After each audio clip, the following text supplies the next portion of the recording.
প্রিয় ভিউয়ার্স, সকাল দশক আমাদের পক্ষ থেকে সকলকে প্রীতি ও শুভেচ্ছা জানিয়ে শুরু করছে আজকের নিত্য নতুন প্রতিবেদনটি। আশা করি সকলেই ভালো আছেন। দেশে এবং বিদেশে যারা আছেন তাদের সকলকে প্রীতি ও শুভেচ্ছা জানিয়ে শুরু করছে আজকের নিত্য নতুন আরেকটি প্রতিবেদন। হাঁসের গোসল সম্পর্কে দেখেন,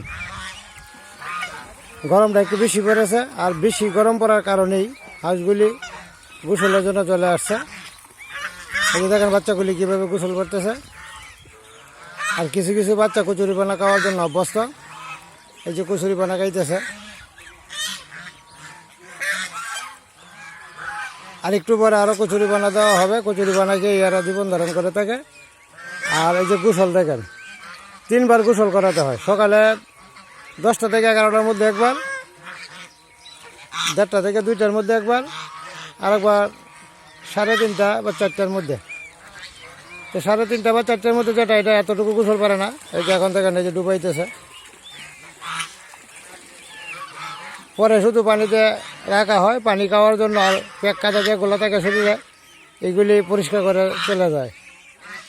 আর পানি স্বল্পতার কারণে রাখাটা এইখানে সমস্যা হচ্ছে। একটু স্বল্পতাই দেখা দিয়েছে পানির এখন বর্তমানে। আরও 2-10 দিন কষ্ট করতে হবে পানির জন্য। 10 দিন পরে আর পানির জন্য কষ্ট করতে হবে না। তখন স্বাস্থ্য চেহারা সুন্দর থাকবে, চিকচিকা থাকবে, কোনো সমস্যা হবে না, গায়ের রং ভালো হবে। আর যে বড় হাঁসগুলি আছে, এই হাঁসগুলি দেখেন পাক এখন ঝাড়তেছে, পাক ঝাড়তেছে আর পাক গজাইতেছে, নতুন পাক গজাইতেছে। আর এইখানে কিছু আছে, এই যে খাদ্য দেওয়া আছে, খাদ্য খাইতেছে। যাই হোক প্রিয় ভিউয়ার্স, আজকে ঈদের দিন। ঈদের পর দিয়ে আবার বাচ্চা ডেলিভারি দেওয়া হবে 2টা। একটা সিলেট যাব বুধবার দিন, 1টা থেকে 2টার মধ্যে গিয়ে সিলেট পৌঁছবো।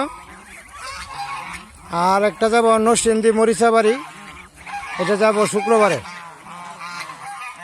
12টা 1টায় গিয়ে পৌঁছবো। এটাও যারা রাজহাঁসের বাচ্চা সংগ্রহ করতে ইচ্ছুক বা বড় হাঁস সংগ্রহ করতে ইচ্ছুক, তারা অবশ্যই আমার সাথে যোগাযোগ করতে পারেন। স্ক্রিনে দেওয়া নাম্বারে যোগাযোগ করতে পারেন। বাচ্চা দেওয়া হয়, আমি আমার লোক দিয়ে পাঠাইয়া থাকি। অল্প কিছু পরিমাণ টাকা দিতে হয়, বাকি টাকা বাচ্চা পাওয়ার পরে পেমেন্ট করবেন। যাই হোক, রাজহাঁস যদি লালন পালন করেন তাহলে অবশ্যই পানির ব্যবস্থা স্বয়ংসম্পন্ন থাকতে হবে, পরিপূর্ণভাবে পানি রাখতে হবে। এইখানে মেশিন দিয়ে পানি আইনে রাখতে হয়। মেশিন এর পানি কিছুদিন পর দিতে হয়। সপ্তাহখানে 1 সপ্তাহ পরই পানি আইনে এখানে সংরক্ষণ করতে হয়। সংরক্ষণ না করলে ওরা ডুব দিয়ে গোসল করতে পারে না। এই যে ডুব দিতেছে, এই যে দেখেন গোসল দিতেছে।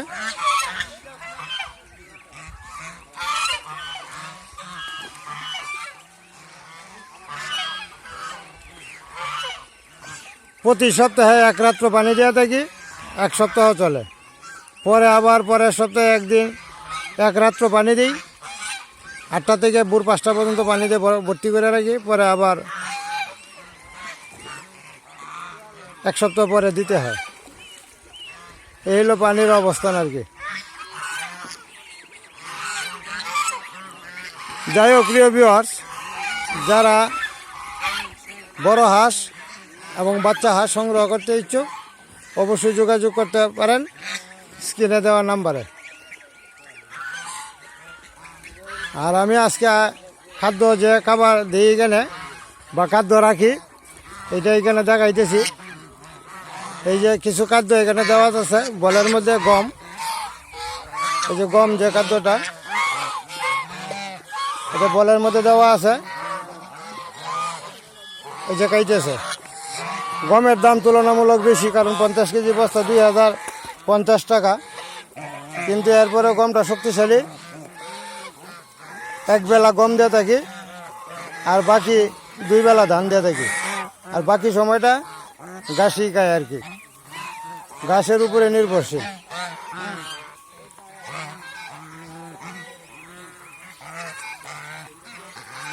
গম খাওয়ানোতে হাঁসের স্বাস্থ্যটা একটু আগের চেয়ে একটু উন্নত হয়েছে।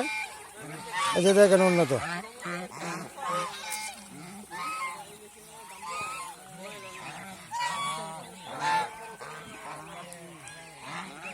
এটা একটা রাজহাঁসের বাগানই বলতে পারেন।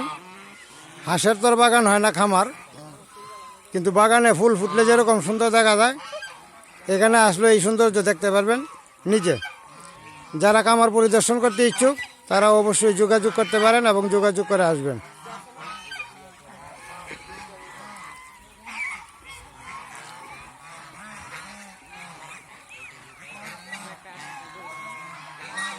যাই হোক প্রিয় ভিউয়ার্স, আজকে একটু শারীরিকভাবে অসুস্থ, তাই গুরুত্বপূর্ণ কথা আর বলতে পারতেছি না, আর বলবো না, শুধু বাচ্চাগুলিকে আপনাদের সাথে শেয়ার করতেছি বা দেখাইতেছি।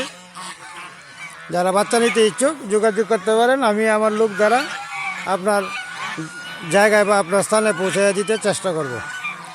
অর্ধেক টাকা পেমেন্ট করবেন, বাকি টাকা বাচ্চা পাওয়ার পরে পাবেন। ধন্যবাদ সবাইকে, ভালো থাকবেন, সুস্থ থাকবেন।